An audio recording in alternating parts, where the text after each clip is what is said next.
சூர்பனகையோடு வாதாடினதும் அவளை அங்கப்பழுதாக்கினதும் கரண், தூஷணன், திரிசிரன் என்னும் அரக்கர்களை கொன்றதும் ராவணன் கோபம் கொண்டு சீதையை கொண்டு போவதாக கிளம்பி வந்ததும் மாரீச்சனை முடித்ததும் சீதையை எடுத்துக்கொண்டு போனதும் ராமன் சீதையை காணாமற் புலம்பினதும் ராவணன் ஜடாயுவை கொன்றதும் ராமன் கபந்தனை கண்டதும் சபரியை கண்ணுற்றதும் பம்பையை பார்த்ததும் ஹனுமானோடு சேர்ந்ததும் ருஷ்யமுக பர்வதம் போனதும் அங்கு சுக்ரீவனோடு கலந்ததும் அவனுக்கு நம்பிக்கையை பிறப்பித்ததும்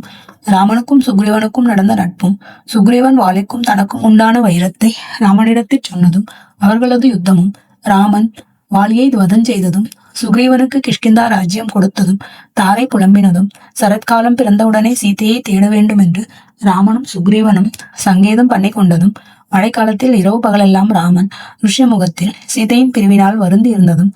ஸ்ரீராமன் சுக்ரீவன் மீது சீற்றம் கொண்டதும் வானர படையை சேர்த்ததும் அப்படைகளை திசைகளில் புறப்படச் செய்ததும் வானரர்களுக்கு அந்தந்த பூமி நிலையை தெரிவித்ததும் ராமன் ஹனுமானிடம் மோதிரம் கொடுத்து அனுப்பியதும்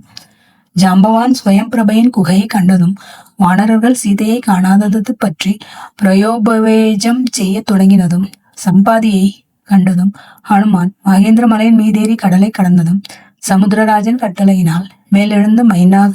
மலையை கண்டதும் சிம்ஹியை கொன்றதும் இரவில் இலங்கையில் நுழைந்ததும் ராவணனை கண்டதும் புஷ்பக விமானத்தை பார்த்ததும் மத்திய சாலைக்குள் போனதும் அந்த புறத்தை பார்த்ததும் அசோகவனத்தில் சென்றதும் அங்கு சீதையை கண்டு கணையாழியை கொடுத்ததும் ஹனுமானிடம் சீதை சூடாமணியை கொடுத்ததும் அசோகவனத்தில் உள்ள பல மரங்களை ஹனுமான் முறித்ததும் அதை கண்டு ராட்சசிகள் அஞ்சி ஓடினதும் ஹனுமான் ராவணன் அனுப்பின வீரர்களை கொன்றதும் இந்திரஜித்தால் ஹனுமான் கட்டுப்பட்டதும் ஹனுமான் லங்கையை கொடுத்து ராட்சசிகளை அழச் செய்ததும் திரும்பி சமுத்திரத்தை தாண்டினதும் மதுவனத்தை அழித்ததும் ராமனுக்கு தேர்தல் சொன்னதும் சீதை கொடுத்த சூடாமணியை ராமனிடம் கொடுத்ததும் சமுத்திர ராஜனோடு சந்தித்ததும் நலனை கொண்டு கடலில் அணை கட்டியதும் கடல் கடந்ததும் இரவில் இலங்கையை தகைந்து சூழ்ந்ததும் விபீஷ்ண ஆழ்வான் அடிமைப்பட்டு இந்திரஜித்து முதலானாரை கொல்ல உபாயம் சொன்னதும் கும்பகர்ணனை கொன்றதும் மேகநாதனை முடித்ததும் ராவணனை வதம் செய்ததும் சீதையை பெற்றதும் விபீஷணனுக்கு லங்கையில் ராஜ்யாபிஷேகம் செய்ததும் புஷ்பக விமானத்தில் ஏறி அயோத்தியை சேர்ந்ததும் பரதனோடு கலந்ததும்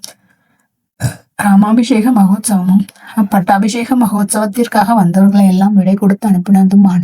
சகல சரிதங்களிலும் இந்த நூலில் அடங்கச் செய்தனர். ராமனது வரப்போகிற சரித்திரத்தையும் உத்தரகாண்டத்தில் சொல்லி முடித்தனர்.